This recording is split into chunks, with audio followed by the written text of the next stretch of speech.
Linchamientos digitales. La autora presenta una obra revolucionaria, uno de los primeros estudios dedicados al tema de los linchamientos digitales, un análisis crítico que invita a reflexionar sobre el impacto que pueden tener las prácticas que se dan dentro de las redes sociales en la vida de las personas en el mundo real. El mundo digital y el mundo fáctico hoy conviven y se retroalimentan como nunca antes en la historia. Es imperativo abrir puertas para la reflexión, y ese es el objetivo de este libro. Tiziana Cantone.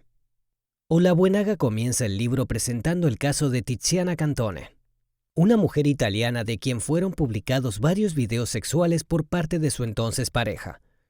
Los videos se viralizaron rápidamente a través de múltiples páginas de internet e incluso llegaron a hacerse memes y canciones burlándose de ella. La vida de Tiziana se volvió un infierno, pero aún así, ella no se rindió y decidió pelear por limpiar su reputación. Tiziana inició procesos legales en contra de Facebook, YouTube y Google, apelando al derecho al olvido.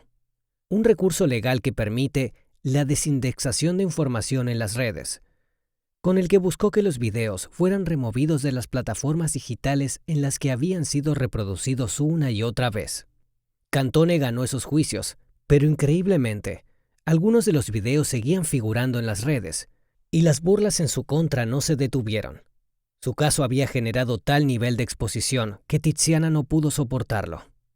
Y el 12 de septiembre de 2016, se ahorcó en el sótano de la casa de su tía. Es importante contextualizar y entender que en ese momento no había ninguna consideración previa frente a hechos de este tipo. Lo que sí existía era el asombro de algunos ante lo que muchos llamaban linchamiento digital, la ira desatada y la superioridad moral anónima como justificación para ejercer tan despiadada violencia. El de Tiziana Cantone no era el primer caso, pero se volvió memorable por elementos únicos. Su pleito legal contra las redes sociales para lograr el olvido, su efímero triunfo, su futuro perdido y la innegable corresponsabilidad que tuvieron las plataformas digitales.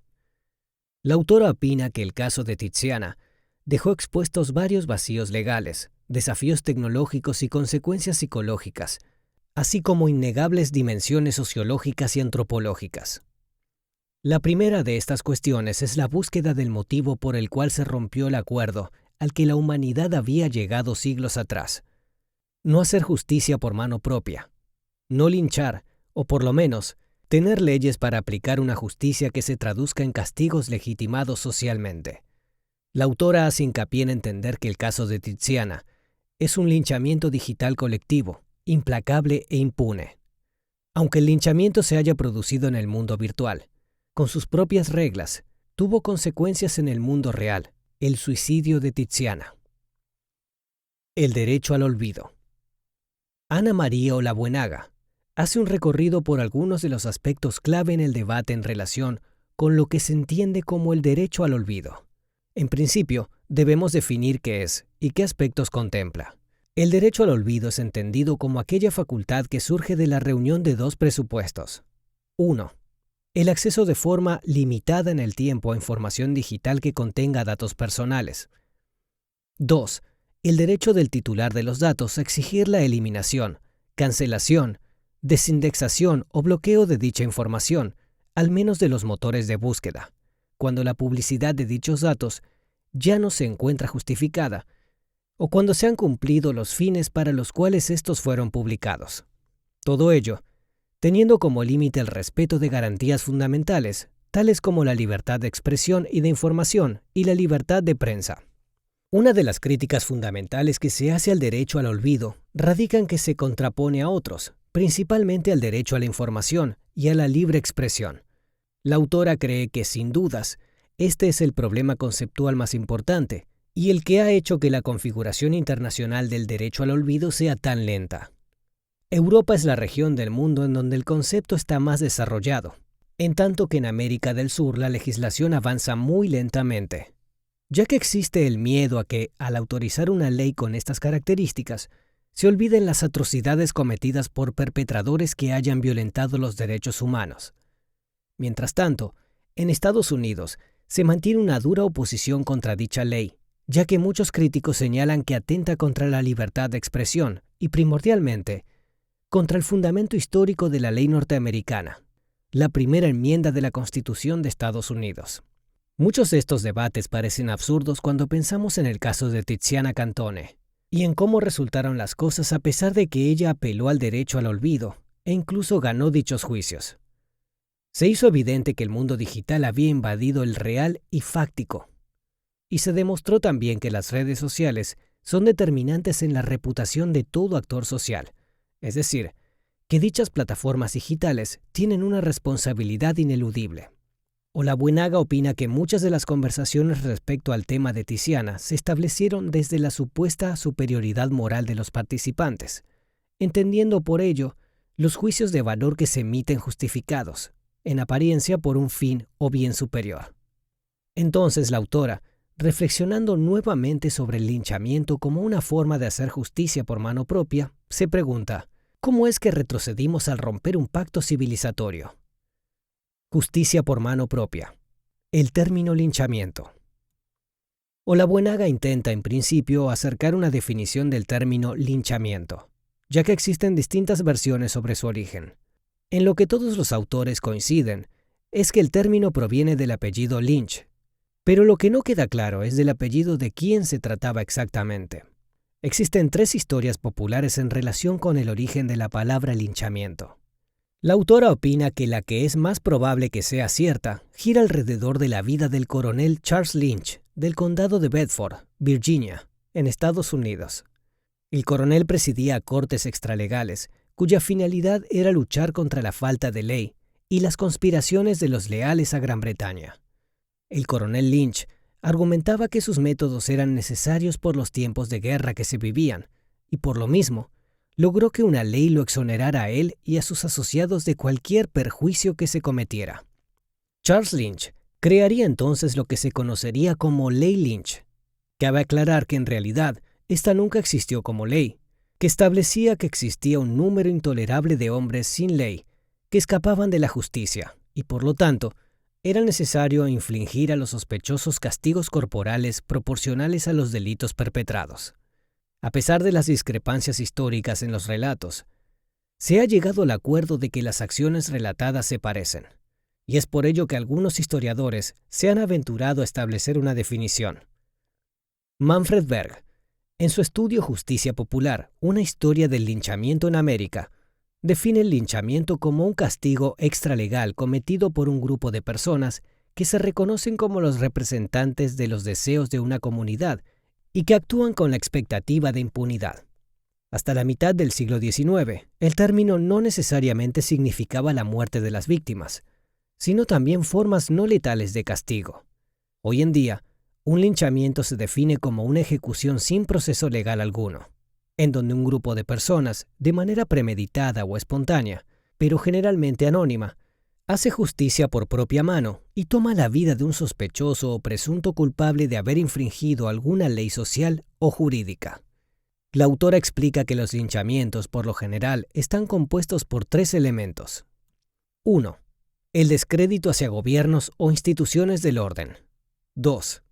La superioridad moral de los linchadores, quienes se perciben a sí mismos como ejecutores de un bien. 3. Una comunidad convertida en muchedumbre o turba que otorga legitimidad al hecho. Es importante el orden en que se presentan los actores dentro de los linchamientos. Después de la desacreditación de las autoridades legales, sigue el poder simbólico de unos cuantos capaces de arrastrar a la muchedumbre para que todos se conviertan en linchadores. La tecnología y los medios de comunicación, primero la fotografía, luego la prensa escrita y después el cine y el video, amplificaron el poder simbólico del linchamiento. Con la democratización de Internet, en 1984, se abrieron las puertas para que la amplificación se volviera exponencial. Una de las características fundamentales del mundo digital es el exceso, donde siempre se encuentra más de lo que se busca. Por esta razón, no resultaría extraño que bajo esta lógica del exceso, los linchados nunca estén lo suficientemente linchados ni los linchadores lo suficientemente satisfechos. Teniendo en cuenta lo mencionado anteriormente, la autora se aventura a definir las características de un linchamiento en el ámbito digital. Un linchamiento digital es el proceso mediante el cual se desata una tormenta de indignación e ira en el mundo en línea a través de las redes sociales contra una persona o institución por sus dichos o hechos, sin que medie ningún tipo de proceso legal. Debe entenderse que durante dicho proceso, los involucrados actúan en nombre del bien, buscando y logrando castigar al presunto agresor, que puede ir desde la pérdida de reputación, trabajo, bienes materiales o simbólicos, o incluso la vida. El presunto agresor puede ser una persona o una institución, usuario o no de redes sociales digitales, culpable o inocente. En el proceso de linchamiento digital participan usuarios de redes, influencers, instituciones, medios, muchedumbre digital actuante y muchedumbre digital silenciosa. Es un proceso que se inicia online, pero se consuma offline. Análisis del monstruo. Olabuenaga cita a la autora española Mabel Moraña para abrir el debate sobre cómo todos aquellos seres que rompen con alguna norma social son interpretados y señalados como monstruos.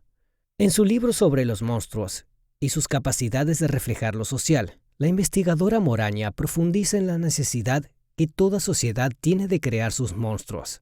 Se trata de un proceso de autorreconocimiento como ilustración de lo anómalo, es decir, como la forma contranormativa a partir de la cual se percibe un exceso. El monstruo tiene existencia en cuanto se opone a los valores, a las normas, a las convenciones aprobadas por la comunidad, y además suele ostentar su diferencia, y a partir de ella prueba los límites de tolerancia del sistema. El monstruo exhibe las contradicciones del mundo en el que ocasionalmente se inserta, desafiando a partir de su existencia el régimen y la proyección de lo social. En este sentido, Olabuenaga opina que los linchados pueden ser considerados monstruos sociales, que parecen oponerse a los valores y normas sociales y llevan al límite de la tolerancia del sistema. Son todos aquellos que dicen cosas que no se corresponden con los valores y normas del sistema, lo que pone en evidencia que el sistema es cada vez más intolerante, y sean o no unos monstruos, los tratamos como tales. Se lincha al monstruo como una declaratoria en contra de lo inadmisible, lo que incomoda, lo que amenaza. Es una especie de sentencia de exclusión, como una forma de trazar una frontera que separa a los unos, los normales y correctos, de los otros, los monstruos. Cuando las personas establecen esta separación, se obtiene una prueba irrefutable de que uno no es el monstruo, sino que el monstruo es el otro. Olabuenaga profundiza en esta separación y reflexiona entonces en el hecho de que si así están planteadas las cosas, hacer algo monstruoso puede terminar convirtiéndonos a todos en un monstruo. Y entonces, si eso sucediera, se cuestiona si no sería acaso posible que quien actúa condenando al monstruo se convierta en uno también. La respuesta a dicha pregunta no es sencilla. Esto podría enfrentarnos a un fracaso colectivo como sociedad, ya que se concluiría que no hay salida para una paradoja básica. La venganza es una condición de la justicia, y privar al otro de la libertad o de la vida no es resarcir el daño, es vengarse del otro. Dentro de esta argumentación, las leyes escritas aportan una posible salida, ya que el proceso legal es una mediación que libra a la sociedad de esa posibilidad de fracaso, proveyendo los medios legítimos para mantener un orden en la sociedad. Teniendo presente que en el linchamiento no hay medición alguna, no hay proceso legal, sino que se trata de una justicia por propia mano, solo quedan disponibles los papeles de castigado y castigadores para los actores que participan en él.